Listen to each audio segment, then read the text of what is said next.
अब Shanghai corporation organisation में अब पहली दफा ये हुआ है कि जो थाईलैंड में स्पीच की उनके फॉरेन मिनिस्टर जयशंकर ने, तो उन्होंने लफ्ज इस्तेमाल किया एशियन सेंचुरी का।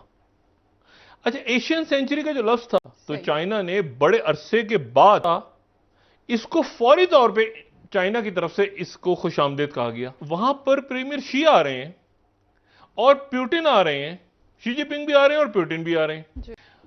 और प्राइम मिनिस्टर मोदी इसलिए जाएंगे क्योंकि प्यूटिन भी हैं और शंघाई कॉरपोरेशन ऑर्गेनाइजेशन का सरबराही इजलास हो रहा है। ये बहुत ही भारत के नुक्ता निगाह से बहुत ही इंपॉर्टेंट डेवलपमेंट। मैं हमेशा अप्रिशिएट करता हूँ ये उनके फॉरेन मिनिस्टर जयशंकर को, कि वो उस तब से लेके जब से जंग छिड़ी है तब से लेके आज तक वो एक प्रोफेशनल फॉरेन मिनिस्टर के तौर पे इंतहाई, यानी एक बहुत डिफिकल्ट डिप्लोमेसी है कि आपने रशिया, चाइना, सुपर पावर्स की वॉर के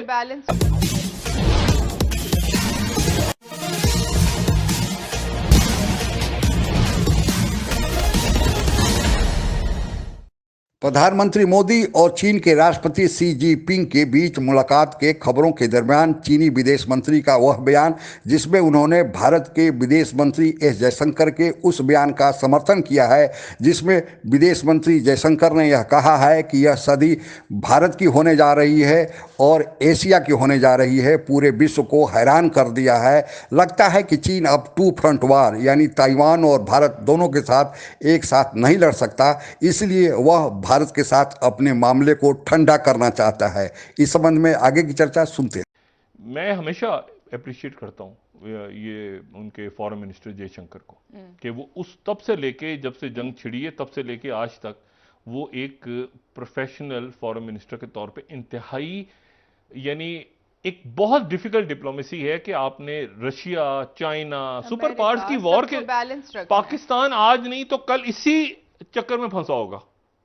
ये जो इस वक्त वो बैलेंसिंग की कोशिश कर रहा है ना इंडिया, कि भाई हमने क्या करना है, चाइना के साथ जाना है इधर, ये बैलेंसिंग इशू पाकिस्तान के सर पे खड़ा है ऑलरेडी, कि भाई आप जो हैं वो ये बताएं, आईएमएफ आपसे ये कह रहा है तो उधर चाइना आपसे, मतलब आप से सफर भी कर चुके। मैं आपसे वही कह रहा हूं ना, इसमें जो वाहिद चीज अच्छी हुई है इस दौरान वो ये कि इंडिया और पाकिस्तान के दरमियान सीज फायर है। लेकिन बदकिस्मती ये हुई है कि उसमें अगर ये कोविड के दौरान ये ताल्लुकात थोड़े से बेहतर होते तो ये डाटा एक्सचेंज हो जाता और वैक्सीनेशन और बाकी सारे मामला होते। अब शंघाई कॉरपोरेशन ऑर्गेनाइजेशन में अब पहली दफा ये हुआ है कि जो थाईलैंड में स्पीच की उनके फॉरेन मिनिस्टर जयशंकर ने, तो उन्होंने लफ्ज इस्तेमाल किया एशियन सेंचुरी का। अच्छा, एशियन सेंचुरी का जो लफ्ज था, इसको फौरी तौर पे चाइना की तरफ से इसको खुशामदेद कहा गया, क्योंकि ये लफ्ज जो है ये 1999 में राजीव गांधी और डेंग जियाओपिंग के दरमियान जो मुलाकात हुई उसमें एशियन सेंचुरी का लफ्ज निकला था। तो चाइना ने बड़े अरसे के बाद, तवील अरसे के बाद उन्होंने, अगर हम ये ग्लोबल टाइम्स को देखें, जो 5वीं न्यूज है कि Indian foreign minister wins recognition for using Asian century to call for strengthen ties with China. तिजारत पहले से बढ़ गई है, इंडिया की तिजारत जो है वो चाइना के साथ पहले से ज्यादा हो गई। चाइना और खींचने की कोशिश करेगा इंडिया को अपनी तरफ, कि इंडिया हमारी तरफ आ जाए, और कहता है। अच्छा, थाईलैंड जहां पर ये स्पीच की इंडियन फॉरेन मिनिस्टर ने, तो थाईलैंड जो है वो एक हिस्टोरिकली वो अमेरिकन कैंप में रहा है, लेकिन थाईलैंड जो है वो उनकी जनाब एक्सरसाइजेज हो रही है कि इंडिया की जो इंपॉर्टेंस है अमेरिका के नजदीक वो है इंडो पैसिफिक।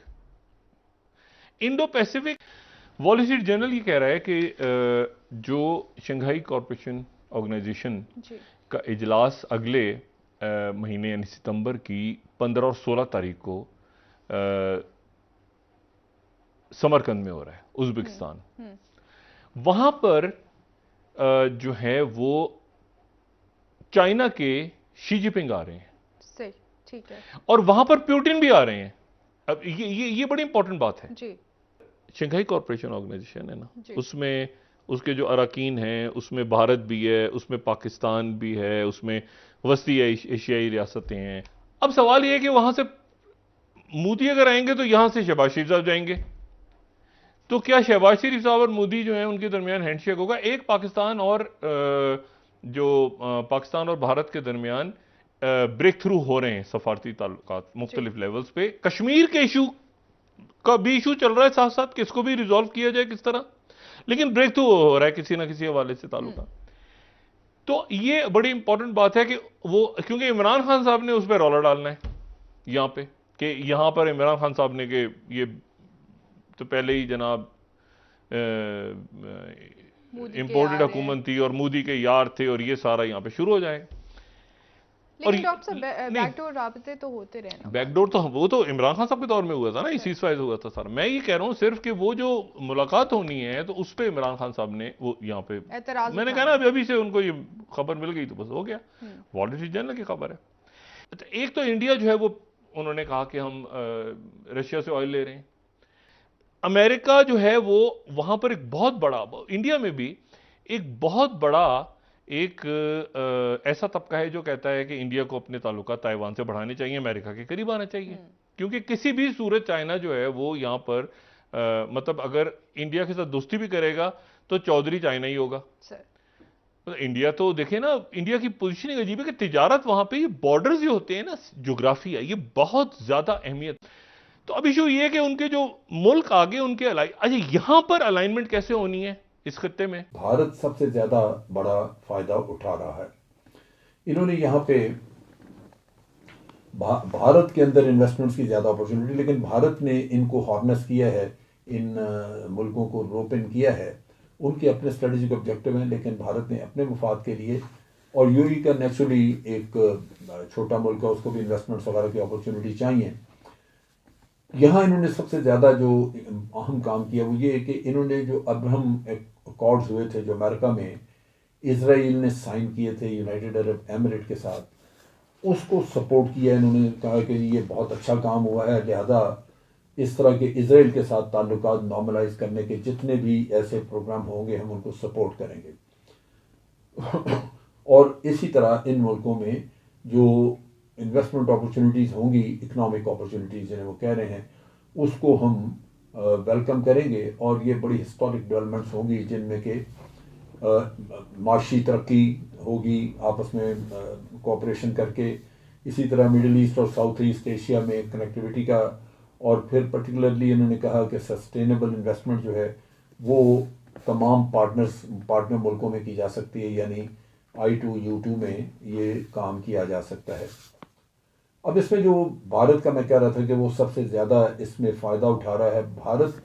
भारत ने इसमें तय किया है यूनाइटेड अरब एमिरेट के साथ कि वो $2 अरब की इन्वेस्टमेंट करेंगे भारत में, नई टेक्नोलॉजीज़ के साथ, ज़राअत पे, जिसमें कि फूड प्रोडक्ट्स होंगी और इन मुल्कों में जहाँ भी कहीं कमी होगी उनको दी जाएगी, नेचुरली पैसा कमा के उनको बेचा जाएगा। सो फूड सिक्योरिटी की तरफ तवज्जो देते हुए भारत ने कहा कि ज़मीन हम मुहैया करेंगे, $2 अरब इन्वेस्टमेंट यूएई करेगा उस ज़मीन को डेवलप करने के लिए और वाटर सिस्टम बनाने के लिए। वहाँ पे ये गंदम वगैरह या जो भी खुराक का ज़ख़ीरा किया जाएगा, उस पर ज़ख़ीरा अंदोज़ी वगैरह उसके लिए भी बनाए जाएंगे। और यूएई में ये सेटअप आगे ज़ख़ीरा वगैरह करने के लिए वहाँ बनाया जाएगा। इसमें इजराइल और अमेरिका जो है वो अपनी टेक्निकल एक्सपर्टीज़ जो है वो पेश करेगा। अब आप सोचिए कि भारत के मुल्क में $2 अरब की एक इन्वेस्टमेंट से जो ज़राअत में तब्दीली आएगी, तरक्की होगी, वो एक बड़ी फिनोमिनल है और बड़ी भारत के लिए बड़ी मुफीद साबित होगी। ये एक बहुत ही भारत के नुक्ता निगाह से बहुत ही इंपॉर्टेंट डेवलपमेंट बढ़ गई। अब इशू ये है सारा कि ये है लॉन्ग टर्म। देखिए ना, ये जो आज फॉरेन पॉलिसी का एक आर्टिकल है कि ताइवान जो है वो इस time to for New Delhi to deepen its political ties with Taipei, यानी ताइवान का जो दारुल हुकूमत है ताइपी। अब मुझे ये बताएं कि इंडिया जो है वो तिजारत तो चल रही है ताइवान के साथ, लेकिन अगर वो अपने, अब अमेरिका प्रेशर ये कि जी आप भी वहां पे जाए, डेलीगेशन हमारा गया है तो दूसरे मुल्क जाना शुरू करें। दूसरे मुल्क क्यों जाएं? सबसे पहले इंडिया के ऊपर आ गया कि आप जाएं ना जरा ताइवान।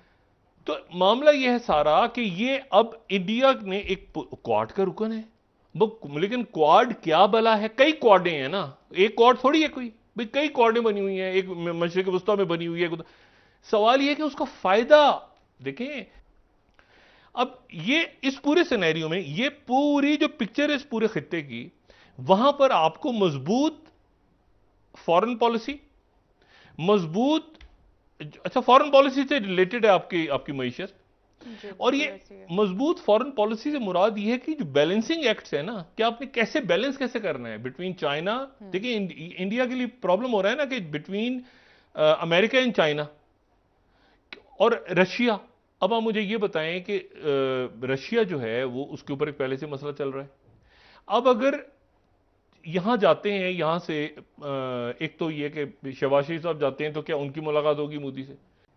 अहम एक एक फैसले आपका भी। बयान, एक एक आपकी मुल्क की अंदरूनी सूरत हाल, आपकी मईशत, स्टेबिलिटी, और ये नहीं कि जी उस वक्त फलां था तो फैसला कर गया। ऐसा नहीं, ये रियासत के फैसले हैं कि आपने किस ब्लॉक में बैलेंस कैसे करना है, कैसे वेस्ट के साथ कैसे रहना है, यूरोप के साथ कैसे, मिडिल ईस्ट के साथ कैसे, इंडिया, चाइना। तो ये जो पाकिस्तान के अंदर इस्तेकाम इस्तेकाम है ना, जो मैं बार बार कहता हूं, जी ये ज्यादा अरसे ये इसको इस्तेकाम की तरफ जाना होगा, सर, बहुत शुक्रिया। क्योंकि बाहर से प्रेशर आ रहा है कि सर, भाई ऐसे ही। आप हैं, कोई आपके यहाँ लोग है बंदा जो हमसे बात करके करे, या ये ऐसे ही चल रहा है आपके अंदर से आपा? आप अगर हमसे जुड़ा रहना चाहते हैं तो कृपया मेरे चैनल को सब्सक्राइब करें तथा बेल आइकन भी दबा दें ताकि नई वीडियो की जानकारी तुरंत आप तक पहुंच जाए। धन्यवाद। जय हिंद।